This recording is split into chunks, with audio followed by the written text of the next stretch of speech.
अस्सलामुअलैकुम वरहमतुल्लाहि वबरकातुहू। नाजरीन, MRF TV कर्नाटका में आपका इस्तकबाल करते हैं।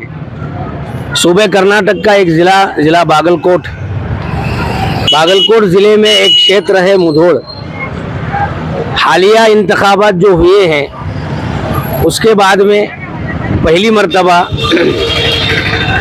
माइनॉरिटीज़ के ज़िम्मेदार अहबाब हमारे साथ मौजूद हैं। अपना कुछ ओपिनियन या अपना कुछ तकाजा ये रख रहे हैं। हमारा काम है जनता की आवाज़ को ज़िम्मेदारों तक पहुंचाना।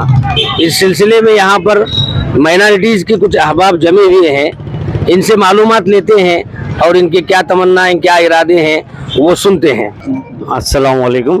ಈ ಬಾರಿ 2023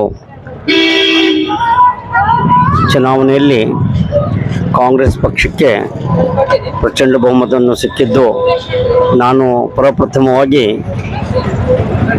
ಮುಧೋಳದ ಎಲ್ಲ ಮತದಾರ ಬಾಂಧವರಿಗೆ ಪಕ್ಷದ ವತಿಯಿಂದ ಹಾರ್ದಿಕ ಅಭಿನಂದನೆಗಳನ್ನು ಸಲ್ಲಿಸ್ತಾ ಇದ್ದೇನೆ. ಅದೇ ರೀತಿ ಈ ಬಾರಿ ನಮ್ಮ ಅಲ್ಪಸಂಖ್ಯಾತರು ಈ ಚುನಾವಣೆಯಲ್ಲಿ ಬಹಳಷ್ಟು ಆಸಕ್ತಿಯನ್ನು ತೋರಿಸಿದ್ದು, ಅವರು ಆಮೇಲೆ 88% ಏನಿದೆ ನಮ್ಮ ಟೋಟಲ್ ತೆರೆದು ಮತದಾನ ಮಾಡಿದ್ದು, ಅದು ನಮಗೆಲ್ಲರಿಗೂ ಹೆಮ್ಮೆಯ ವಿಷಯ, ಒಂದು ಸಂತೋಷದ ಸಂಗತಿ. ಅದಕ್ಕೆ ಎಲ್ಲ ಮಾಧ್ಯಮದಿಂದ ತಿಳಿದು ಬಂದಿದ್ದೇನೆಂದರೆ, ಕರ್ನಾಟಕದಲ್ಲಿ ಈ ಬಾರಿ ಅಲ್ಪಸಂಖ್ಯಾತರು 88% ಮತದಾನವನ್ನು ಮಾಡಿ ಕಾಂಗ್ರೆಸ್ ಪಕ್ಷಕ್ಕೆ ಜಯಗಳಿಸಿದ್ದಾರೆ. ಅದಕ್ಕೆ ನಾವು ಪಕ್ಷದ ವತಿಯಿಂದ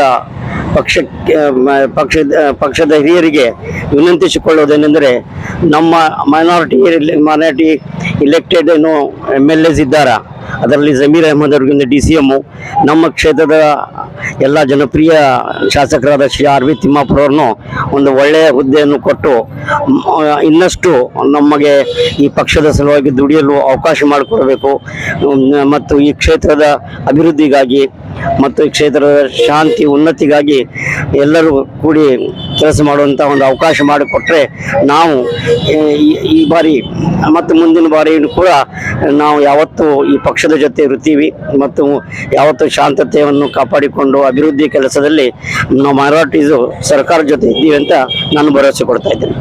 अस्सलाम वालेकुम। मेरा नाम मोहम्मद शफीक बेपारी। मैं माइनॉरिटी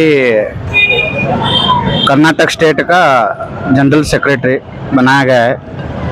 अभी जो है हमारे मुधोल के मतदान क्षेत्र जो शासक जो हैं, हमारे जो रहनुमा, एक अच्छे हमारे कैंडिडेट, गरीबों के साथ में मिलजुल कर रहने वाले जो RV तिम्मापुर साहब जो हैं, उनको अच्छे से अच्छा एक हुद्दा देकर ये मुधोल का नाम जो है रोशन करेंगे। और जो ये मुधोल के अवाम हर वक्त में जब भी बुलाएंगे, ये कांग्रेस पार्टी के साथ में तमाम लोग रहते हैं और हमारे बड़े भी रहते हैं। इतनी बात बोल को, और जो आने वाले हमारे माइनॉरिटी के जो लीडर्स जो हैं, जमीर अहमद खान जो हैं, और बहुत बड़े उम्मीदवार हैं और गरीबों की मदद करते आए हैं, और जो पार्टी में ज़्यादा से ज़्यादा साथ देते हुए आए हैं, उनको भी क्या है नहीं एक बड़ा पोस्ट और DCM पोस्ट एक देखो, और मुसलमानों को भी एक इज्जत दे जैसा होता।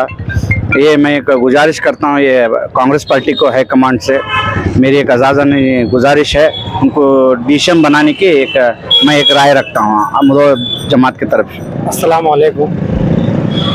ಏನು 2023 ವಿಧಾನಸಭೆ ಕ್ಷೇತ್ರಕ್ಕೆ ಏನು ಇಲೆಕ್ಷನ್ ಆಗಿದೆ, ಅದೊಂದು ಬಹಳ ಮಹತ್ವಪೂರ್ಣವಾದದ್ದು. ಯಾಕಂತಂದರೆ ಕಾಂಗ್ರೆಸ್ ಪಕ್ಷ ಇಲ್ಲಿ ಮುಧೋಳ ತಾಲೂಕಿನಲ್ಲಿ 20 ವರ್ಷಗಳಿಂದ ಸೋಲನ್ನು ಒಪ್ಪಿಕೊಂಡಿತ್ತು. ಇದೇ ಬಾರಿ ಒಂದು ಗೆಲುವನ್ನು ಏನು ತಂದಿದೆ, ಅದು ಎಲ್ಲ ನಮ್ಮ ಅಲ್ಪಸಂಖ್ಯಾತರಿಗೆ ಒಂದು ಸಂಭ್ರಮದ ಸುದ್ದಿ. ಯಾಕಂತಂದ್ರೆ 40% ಏನು ಸರ್ಕಾರ ಐತಿ, ಎಲ್ಲ ಬಡವರಿಗೆ ಆಗಲಿ ಎಲ್ಲ ನಿರುದ್ಯೋಗಗಳಾಗಲಿ ಬಹಳ ಒಂದು ದುಃಖಕರ ಸಂಗತಿಯಾಗಿತ್ತು. ಅದಕ್ಕಾಗಿ ಇದೇನು 40% ಸರ್ಕಾರ ಇನ್ನು ಹೋಗಲಾಡಿಸಲು ಎಲ್ಲ ಸಮುದಾಯದವರು ಒಗ್ಗೂಡಿ ಕಾಂಗ್ರೆಸ್ ಪಕ್ಷವನ್ನು ಅಧಿಕಾರ ತಂದಿದೆ.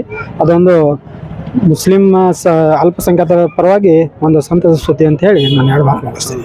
अस्सलाम वालेकुम। ನನ್ನ ಹೆಸರು ಸಿರಾಜ್ ಅಹಮದ್ ನಾಲ್ಬಂದ್. ನಾನು ಬಾಗಲಕೋಟೆ ಜಿಲ್ಲಾ ಕಾಂಗ್ರೆಸ್ ಕಾರ್ಯಕಾರಿಣಿ ಸದಸ್ಯರು. ಈ 2023 ಸಾರ್ವತ್ರಿಕ ಚುನಾವಣೆಯಲ್ಲಿ ಸುಮಾರು 9 ಜನ ಮುಸ್ಲಿಮಾನ್ ಶಾಸಕರು ಆಯ್ಕೆಯಾಗಿದ್ದಾರೆ.